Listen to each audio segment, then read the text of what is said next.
Right, what do vegetarian or vegan zombies eat? Grains. Grains. Right, if you want another joke, you can wait till the end of the video for it, and you will get another one. Okie dokie, right. So, my name's Anthony Cummins. I'm the author of the Book of Bushido, and today, this is the very beginning of a new playlist, which is basically Japanese history for 2023, and I'm working alongside the colossal, mighty channel, the Shogunate, and the upcoming great channel, Sengoku Studies. Now, we're all coming together. We've put out 12 different subjects that we're going to go throughout this year, one for each month, and you are more than welcome to join. Just get involved, send me your video when you've made it, and I'll put it in the playlist. Okie dokie. So, samurai and the different levels of samurai and lower ranking samurai. Okay, there is a big problem here when we use the word samurai. People automatically, they're in armor, they've got swords, and they go into war, and we just jump to those conclusions. If you say the word ronin, everybody jumps to conclusions about what a ronin is. So you have to strip down what we mean. Now, going back into early samurai times, it's, I would say, more difficult to pinpoint the boundaries of samurai. Who is a samurai, who's not a samurai?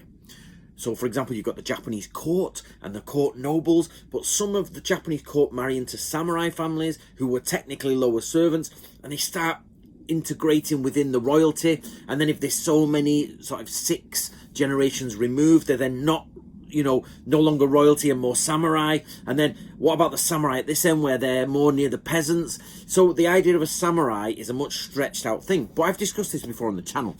But what's a bit more difficult is when we then get into the Sengoku period and we get semi-professional ashigaru. Are ashigaru samurai? This is a question I've asked many historians, and they all answer yes, no, don't know, yes, no. Nobody can give you a definitive answer with proof.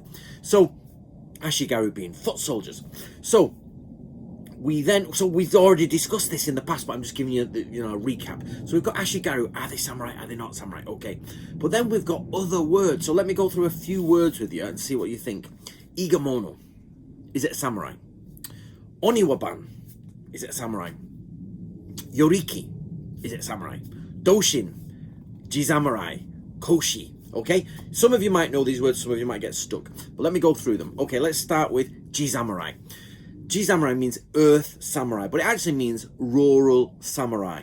Now, there's a big problem here, which I am going to be honest with you, I cannot solve this problem yet. This is part of my research, is the simple fact that there is a time when samurai were fixed and set, and that's mainly the Edo period. It crosses over into the Sengoku period, but there's a very fixed time. So if you ask the question, what did samurai look like in the Sengoku period? Or more specifically, how can you tell a samurai from a non-samurai? I don't really know the answer to that, to be honest, because a farmer could wear 2 swords. A farmer could be rich. A merchant could be rich and have 2 swords. So when he's walking down the street, how do you tell the difference? 2 swords, good clothes, haircut.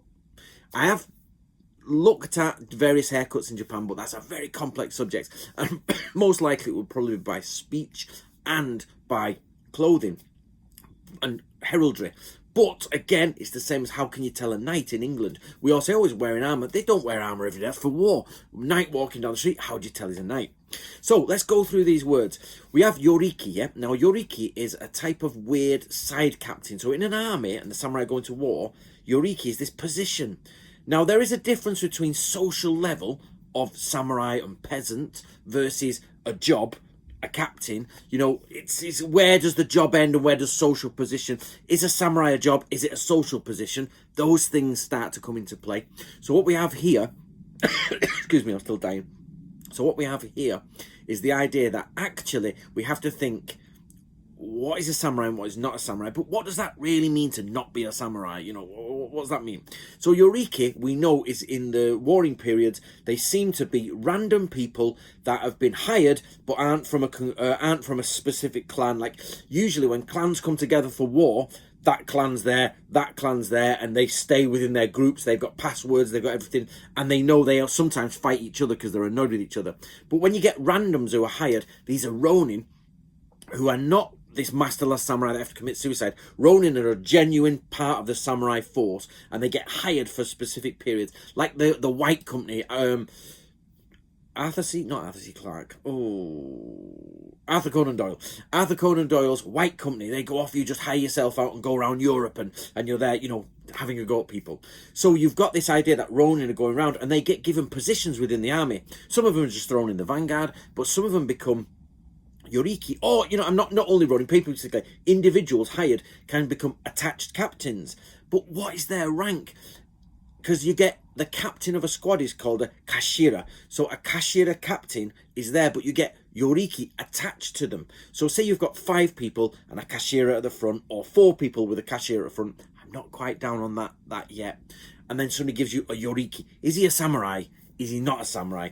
Is he a hired samurai? We don't know. Let's move on to the next word, Doshin. This is one of the most problematic words with the Japanese samurai and this question. Doshin basically means those of a similar mind, meaning those like samurai. I'm assuming that's an assumption. So you get this idea that the samurai mind. But are Doshin samurai? When they come along, we know that in the Edo period they are not and they are, meaning that if you saw the Doshin in the Edo period, they most likely, I'm going to ask if Scott from Sengoku Studies or if the Shogunate, Nick from the Shogunate can try and double check this for me, is they wear one sword. But I can't guarantee that, guys. Don't take that gospel yet. But they wear one sword, not 2 in the Edo period. But if you go back a few years, then anybody can wear 2 swords. So if you're talking about Doshin in the 1650s versus Doshin in the 1550s, there might be a whole different problem there, okay? So that's Doshin. This gets to Jisamurai. So there was an order put about. I'm hoping Scott or Nick will talk more about this.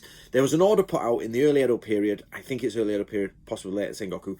And it's all samurai, come back home. Come back to your hometown, castle town, stay in. You then find the samurai are inside the castle town. One castle, one domain, samurai around the castle. Before that, early in samurai times, you get a lot of samurai. Most samurai are in the countryside. So when you get this one castle, one domain, samurai by their lord, who is of course in the castle, and many of these castles were put on flat land so they could be destroyed. The Tokugawa shogunate was a real power gripper, yeah? So what we have here then is this idea that there are samurai who are out in the countryside. 20 years before, 100 years before, they were just samurai. It's in the name, Jisamurai, landed samurai. And they have land in the hills and in the farms. But then when this order comes in, we get this idea that you've got a choice. You come in or you get known as Jisamurai, those outside of society, those outside of life. And this becomes a half samurai step. Me personally, I'd have stayed Jisamurai. I'd have stayed out in the wilderness. It's not in the wilderness. They're out in farmlands running things. And then they were estate managers. Remember, samurai, and I always say, I love the fact that they're like Vikings. They're running agricultural estates. Same as Spartans are and all that. They are running agricultural estates to supply money or to supply goods, to supply a life where they don't have to work. Samurai is the same. They run off farms and then farms. But when the samurai come together, the farms are then micromanaged elsewhere and they shift management and you lose the samurai-peasant connection. And the samurai detached from the peasantry and shifted over into the towns. And the peasantry are then run, I'm not sure by who, I can't remember, but the headman in the village, the tax collectors. Then Hideyoshi is making lots of reforms within taxation, and he's making lots of land reforms. You've got to use this land, you've got to produce this, and you start getting poverty then in the peasant classes. So this idea that Jisamurai are out in the middle of nowhere, they've possibly had land reforms, they've possibly had their status taken away from them, okay? So we've got that. Then we go to Koshi. Now, the famous Koshi you should all know is Fujibayashi Yasutake, and he is the author of the Book of Ninja. Now, he signs off as Koshi, old samurai, and the translation for that old samurai, you would think a grey beard and he's an old samurai. No, it means samurai, a warrior from a samurai family who have lost their status, yeah? So Koshi becomes a specific status. You're not a peasant. Now, I have seen a picture, a photograph of a 19th century, but pre-1868, but a 19th century Koshi of the Ohara clan. I went into the Ohara clan's house and saw the picture of it, and you would never, ever think of that as not a samurai. The full hakama, really expensive hakama, beautiful overcoats, 2 swords, hair all up, photographed like that, clearly got some money. He is a farming estate manager who has ninjutsu in his curriculum, but his main thing is he has some acres of land, and he has servants, and he has a house. And people say, oh, he's not samurai, peasantry. Get away from this Monty Python idea of no teeth peasants. There's some Greek mud over here. You know what I mean? Old man. I'm not old. My name's Dave. Dave, somebody finish the quote for me. So, Koshi, people who are ex-samurai, are still can be wealthy. So, this leads us to our final ones, Oniwaban and Igamono. Now, I've got an unpublished article that I one day will publish, and it's an interview with the last Oniwaban. Now, the Oniwaban are mistakenly known as the gardener ninjas, and they're often put across that they are hidden in the garden, like, you know, with the sickle. Oh, I'm a gardener ninja. It's total nonsense. You could literally point them out in the street and go Oniwaban, except when they were on a mission of stealth, and their mission of stealth was not all ninja-like. It was actually, they would disguise themselves as post runners, or they would move out as merchants and off to Kyoto, and they had safe houses in Kyoto, and they also went around Tokyo checking the backgrounds of people who were going to be working in the shogunate palace. Yeah, so it's a case of the cook, we're getting a new cook, check his background, check it, you know, proper full-on security team. Now, these guys wore black with a single sword, okay? And you can see photographs of them. Now, it connects to Igamono. Igamono, man of Iga, is a shinobi no mono. But the shinobi no mono, the Igamono, were under Hattori Hanzo, and Hattori Hanzo, his son, and they were stationed at Hattorimon, the gate in Tokyo. And you can still go to Hattorimon today. And their job was to defend the shogunate. And they were given a specific title. I do apologise, guys. My internet has gone down. I was trying to research this through all my computer, but my internet has gone down. I'm going to have to upload this video later.